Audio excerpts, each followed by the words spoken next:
A few classes didn't quite finish Chapter 7 on Friday, so I'm going to start off at the very end of Chapter 7. It's on page 36 in my book. It might be page 38 for you, but it's in the very middle of that page.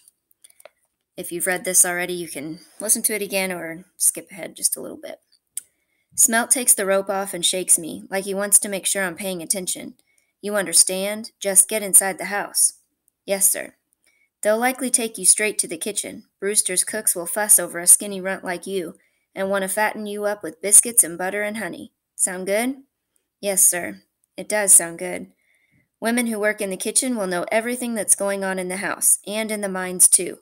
All you have to do is keep your eyes and ears open. Yes, sir. After supper, you make an excuse and go out to the privy. I'll be waiting. I start to say, yes, sir, but he puts his finger on my lips and says, shh, don't lie to me. I know what you're thinking.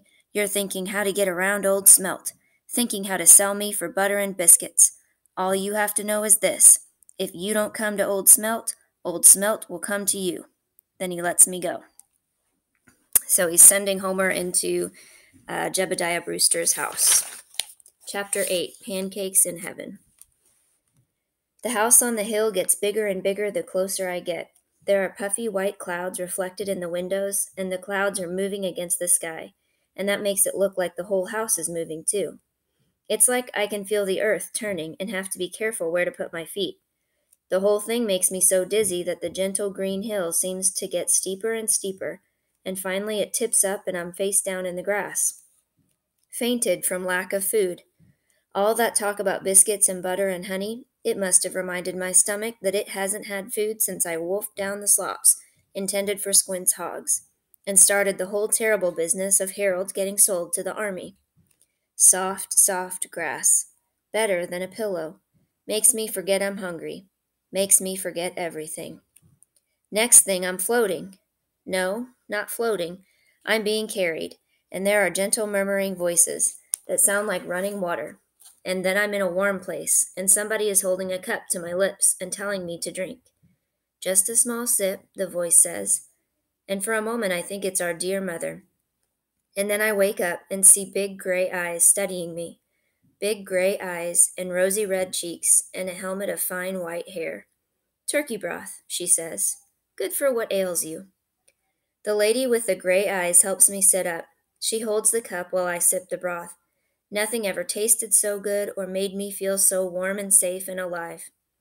Do you know where you are? She asks. Big house, I say. The Brewster house, she explains. I'm Mrs. Bean. Brewster Bean, my tongue says. I'm the cook hereabouts, she gently explains, and when they find a starving boy in the front yard, it's only natural they bring him to me.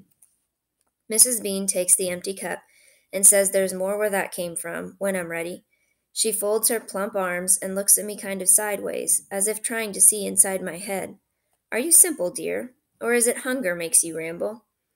I take a deep breath and try to clear my head. Then I tell her who I am, like Smelt suggested, and that I'm looking for my brother, and that my horse got stolen, and leave out where I come from exactly, so nobody can send for Squint and Leech.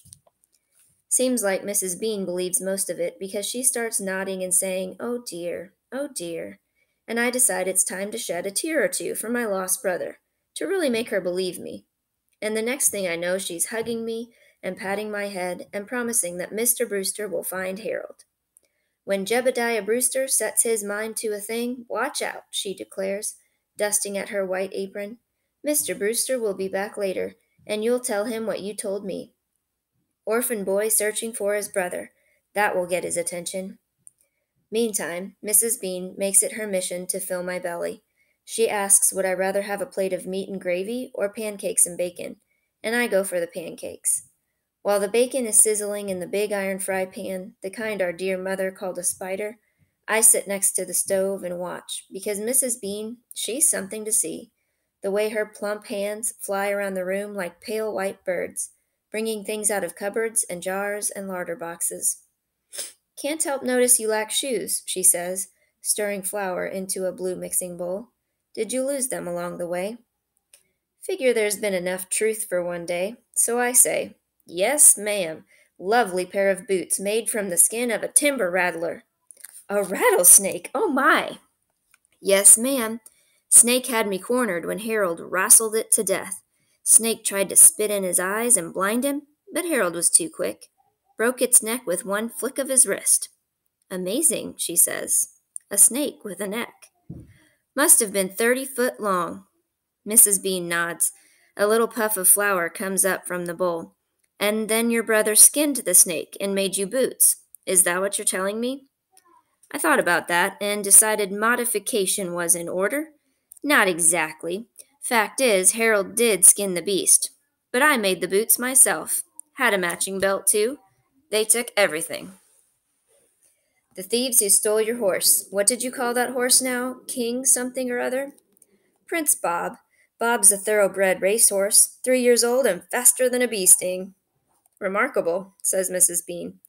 And where was it you said you came from? Oh, up in the north, I say vaguely. Little no account place. Yes, but it must have a name, mustn't it? Every place has a name, no matter how small. Smelt, I tell her in a moment of inspiration. Excuse me.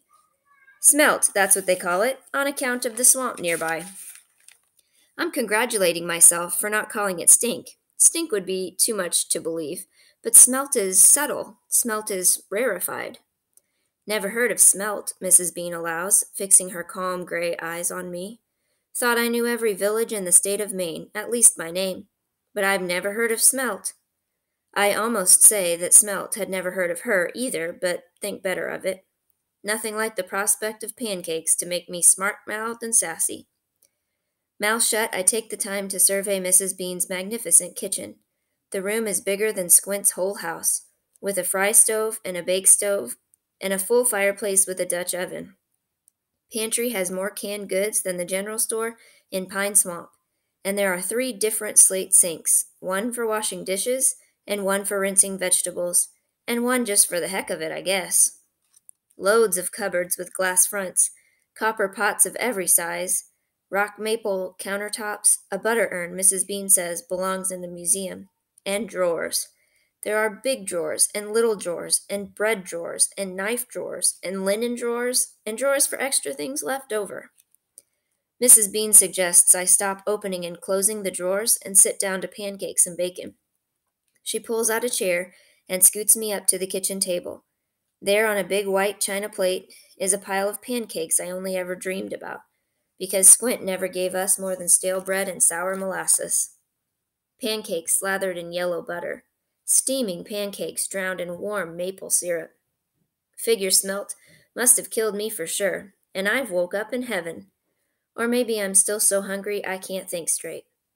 Then I decide that good as the pancakes taste, this can't be heaven, because there aren't any clouds, or golden harps, or angels with whispery wings.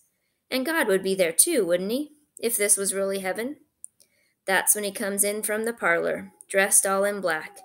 God himself.